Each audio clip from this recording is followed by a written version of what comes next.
আমরা আজকে এই ভিডিওতে আপনাদেরকে দেখাবো ওপেনবক্স UC120 IPPBXটা কীভাবে সেট আপ করা যায়।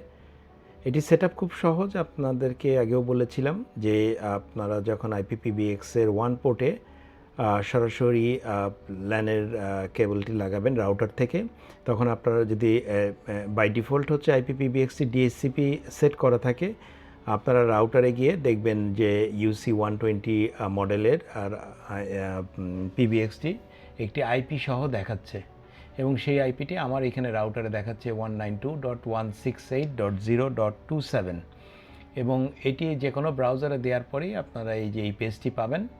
এই পেজটিতে এখানে দেখতে পাচ্ছেন অ্যাডমিন লগ ইন করা যায়। এখানে ইচ্ছা করলে আপনি অপারেটরও তৈরি করতে পারেন, তবে প্রথমে আপনি অ্যাডমিন হিসেবেই লগ ইন করবেন এবং পাসওয়ার্ড হচ্ছে অ্যাডমিন, তারপরে আপনি লগ ইন করবেন।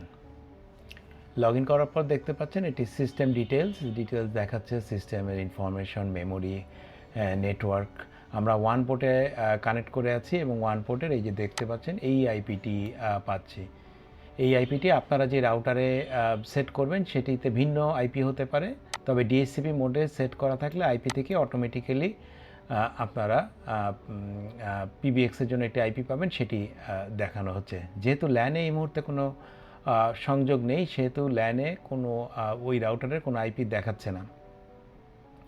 আমরা এরপরে পিবিএক্স স্ট্যাটাসটি দেখতে পাবো। পিবিএক্স স্ট্যাটাস দেখতে পাচ্ছেন সিপ এক্সটেনশন, সিপ ট্রাঙ্ক, এফএক্সএস এবং এফএক্সও এখনও কোনো কিছুই কানেকশন নাই, যে ফ্রেশ এটা সেহেতু কোনো কিছু দেখাচ্ছে না। কিন্তু যখন আপনারা আইপি সেট করবেন, এক্সটেনশন সেট হবে, তখন এগুলো দেখাবে। লাইভ কল আপনারা দেখতে পারবেন, এখানে লাইভ কলে কারা কারা কানেক্টেড আছে সেটা আপনারা দেখতে পাবেন। কনফারেন্স থাকলে কনকারেন্সি থাকলে দেখতে পাবেন যেখানে কতগুলো কল কানেক্টেড হয়েছে। এরপরে সিস্টেম স্ট্যাটাসে আপনারা দেখতে পাচ্ছেন সিস্টেমের লোড দেখা যাচ্ছে, এখানে ট্রাফিক দেখতে পারবেন, কানেকশন দেখতে পারবেন, এবং সার্ভিস স্ট্যাটাস দেখতে পাচ্ছেন রানিং। এখান থেকে আপনারা চাইলে পিবিএক্স স্টপ করতে পারবেন। তারপরে আসি নেটওয়ার্কে। ইন্টারফেস আগেই বলেছি আমরা ওয়ান পোর্টটি ব্যবহার করছি, কতক্ষণ যাবত এটি আপ আছে সেটিও এখানে দেখাচ্ছে। TX RX এগুলো এখানে ডাটা পাবেন, এবং প্রয়োজনে আপনারা এখান থেকে এটা এডিট করতে পারেন। এখানে ডিএসসিপি মোড আছে, ডিএসসিপি মোডের জায়গায় আপনারা যদি স্ট্যাটিক আইপি চান সেটাও বসাতে পারবেন। পিপিপিওই যদি দিতে চান সেটাও করতে পারবেন। পিপিপিওই যদি আপনারা কোনো ইন্টারনেট অ্যাক্সেসকে সরাসরি কোনো রাউটার ছাড়া সরাসরি IPPBX দিয়ে দিতে চান সেটিও আপনারা করতে পারবেন। তো আমাদের এখানে যেহেতু ডিএসসিপি আছে, আমরা ডিএসসিপি দিয়েই সেট আপ করছি। এরপরে ডিএসসিপি ডিএনএস দেখাচ্ছে, এখানে ডিএসসিপি মোডে আছে, এটা এনাবেল আছে। হোস্ট নেম আপনারা দেখতে পাচ্ছেন, হোস্ট নেম অ্যাড করতে পারবেন। আমি এখানে কোনো হোস্ট নেম অ্যাড করিনি।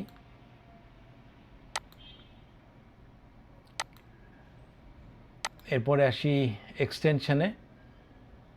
এক্সটেনশন থেকে আপনারা এইখানে দেখতে পাচ্ছেন এক্সটেনশনে এটা হচ্ছে এফএক্সএস এক্সটেনশন, যেটি হচ্ছে আপনারা একটি নর্মাল অ্যানালগ ফোন কানেক্ট করতে পারবেন, এবং একটি এফএক্সও পোর্টও রয়েছে যেটি দিয়ে আপনারা TNT কানেকশনও দিতে পারবেন। এটি হচ্ছে সিপ এক্সটেনশনটি আপনারা হচ্ছে অ্যাড করতে পারবেন এখান থেকে। সিপ এক্সটেনশন যেটি হচ্ছে আপনার IPPBX-এর এক্সটেনশন, এবং সিপ এক্সটেনশনে আপনারা বাল্ক অ্যাডও করতে পারবেন। যেহেতু এটি 100টি এক্সটেনশন অ্যাড করতে পারে, সেহেতু আপনারা এখান থেকে স্টার্ট এক্সটেনশন এইখানে দেখতে পাচ্ছেন, এইখানে এক্সটেনশন কত থেকে স্টার্ট করবেন, আপনারা যেটি দিয়ে স্টার্ট করতে চান সেটি দিয়েই করতে পারবেন। যদি আমি বাল্ক এক্সটেনশন অ্যাড করতে চাই, ধরেন আমি 101 এটি থেকে আমরা ধরেন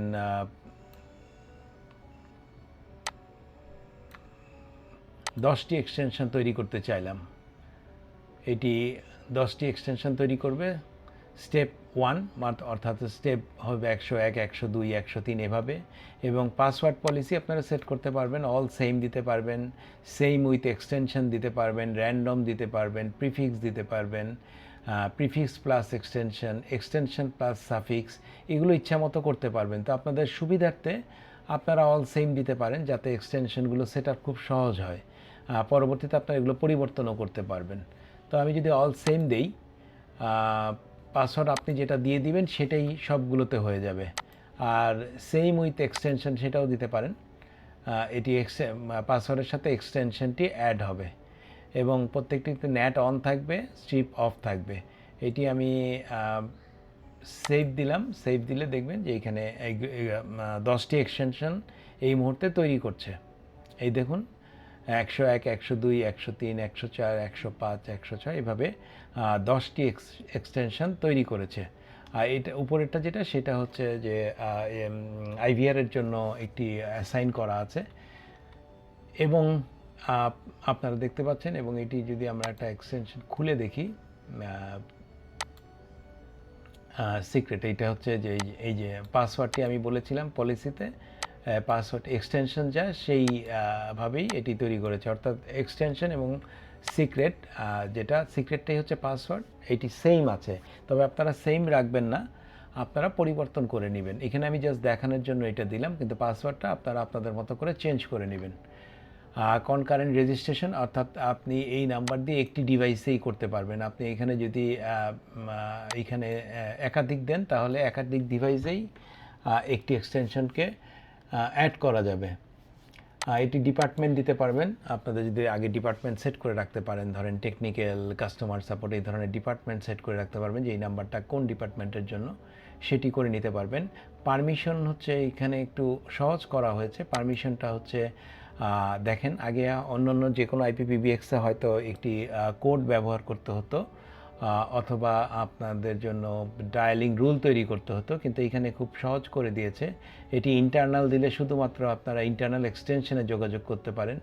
enterprise, local, national, long distance এইগুলো আপনারা দিয়েছে হচ্ছে কল কন্ট্রোল করার জন্য। ইন্টারনাল দিলে সে আর আউটগোয়িং কোনো কল এখান থেকে করতে পারবে না।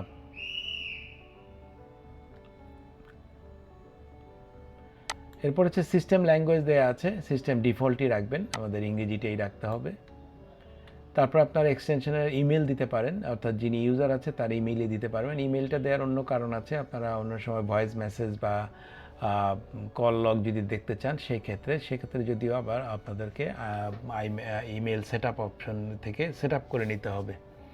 মোবাইল নাম্বার আপনারা দিতে পারেন এখানে। রিং সাইমালটেনিয়াসলি হচ্ছে যদি আপনারা এখানে একাধিক রেজিস্ট্রেশন করে থাকেন তাহলে দিতে পারেন। তাহলে যখন 101-এ কল করবে তখন একই সাথে সবগুলো নাম্বারেই কল করতে থাকবে। এটা তখন রিং সাইমালটেনিয়াসলি দিলে এই অপশনটা যখন অন করবেন তখন সে সবগুলো এক্সটেনশনে সবগুলো এই 101-এ যতগুলো রেজিস্ট্রেশন আছে সব জায়গায় কল করতে থাকবে। তো আশা করি আপনারা এক্সটেনশন তৈরি করাটা বুঝে গেছেন। এক্সটেনশনে আর তেমন কিছু দেখানোর নাই। এখানে হচ্ছে যে ফিচার্স, লগ ইন অপশন দেওয়া আছে, advance setting, authentication and billing, specific feature, এগুলো আরও কিছু অপশন রয়েছে। ডিপার্টমেন্ট আগেই বললাম, আপনারা ডিপার্টমেন্ট তৈরি করে নিতে পারেন যে এই ডিপার্টমেন্ট কাস্টমার সার্ভিস, সেলস বা আপনাদের ইচ্ছা মতো যে কোনো ডিপার্টমেন্ট আপনারা তৈরি করে নিতে পারেন। এটি হচ্ছে ট্রাঙ্ক হচ্ছে আপনারা এখানে যে আগেই বলেছিলাম এফএক্সও সেট আপ। এখানে আপনারা ইচ্ছা করলে একটি টিএনটি বা বিটিসিএল এর নাম্বারকে আপনারা সেট করতে পারেন ইনকামিং কল হিসাবে। যদি আপনাদের টিএনটি ফোন থেকে থাকে সেক্ষেত্রে আপনারা এই সিপ ট্রাঙ্কের যে পোর্টটি আছে, পোর্ট 2, এই পোর্ট 2তে আপনারা এফএক্সও পোর্টটি সংযোগ করতে পারেন, অর্থাৎ ওই টিএনটির যে লাইনটি আছে সেটি দিয়ে দিলে আপনারা টিএনটির লাইন থেকেও আপনাদের আইপিপিবিএক্সে ঢুকাতে পারবেন। এরপরে হচ্ছে সিপ ট্রাঙ্ক আপনারা জানেন আইপি ফোন যেটি নাম্বার আছে, আপনাদের যদি ভয়েপ নাম্বার থেকে থাকে সেখানে আপনারা ইচ্ছা মতো অ্যাড করতে পারবেন, সম্ভবত সর্বোচ্চ 30টি নাম্বার এখানে অ্যাড করতে পারবেন। এরপরে হচ্ছে মোবাইল ট্রাঙ্ক হচ্ছে যে আপনাদের যদি মোবাইলের সিম থাকে তাহলে আপনারা একটি সিম এই পিবিএক্সে সেট করতে পারবেন। এই পিবিএক্সে আসলে সবগুলো অপশনই রয়েছে, অর্থাৎ পিএসটিএন, জিএসএম এবং ভয়েপ ট্রাঙ্ক সবগুলোই আছে। এখানে আপনার ট্রাঙ্ক গ্রুপ তৈরি করতে পারেন ইনকামিং আউটগোয়িং কলের ফিচার অ্যাড করার জন্য।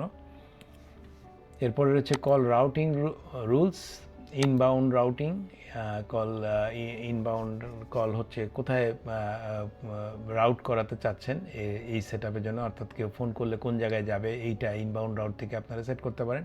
আউটবাউন্ড রাউট হচ্ছে যে আপনার এক্সটেনশন থেকে কোনো নাম্বারে দিয়ে কল করাতে চান, এই ক্ষেত্রে আপনার আউটবাউন্ড রাউট যদি আপনাদের যদি ধরেন তিনটা অপশনই আছে, একটা জিএসএম, পিএসটিএন এবং ভয়েব ট্রাঙ্ক, আপনারা এই সিপ এক্সটেনশনকে কাকে কোন নাম্বার দিয়ে আউট করাতে চান সেটা আউটবাউন্ড রাউটিংয়ের মাধ্যমে করাতে পারবেন।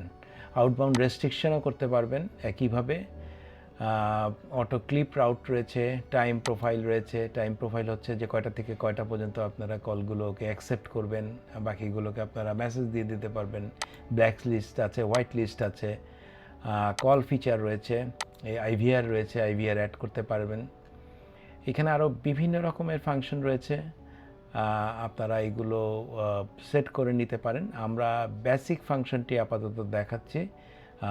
এই অপশনটা থেকে আপনারা মোটামুটি একটি বেসিক সেট করতে পারবেন IPPBX নেওয়ার পরে। তো ধন্যবাদ। আমরা আরও কিছু ভিডিও এটার উপরে বানাবো। আপনাদের যদি আর কোনো কোয়ারি থাকে দয়া করে আমাদের কমেন্টসে জানাবেন, আর আপনাদের কোনো কিছু জানার থাকলেও আমাদের কমেন্টসের মাধ্যমে জানাতে পারেন অথবা ইমেল করতে পারেন। আমরা চেষ্টা করব এই পিবিএক্সের বিভিন্ন সুবিধা দিয়ে আপনাদের কাছে জানানোর জন্য। ধন্যবাদ সবাইকে ভিডিওটি দেখার জন্য।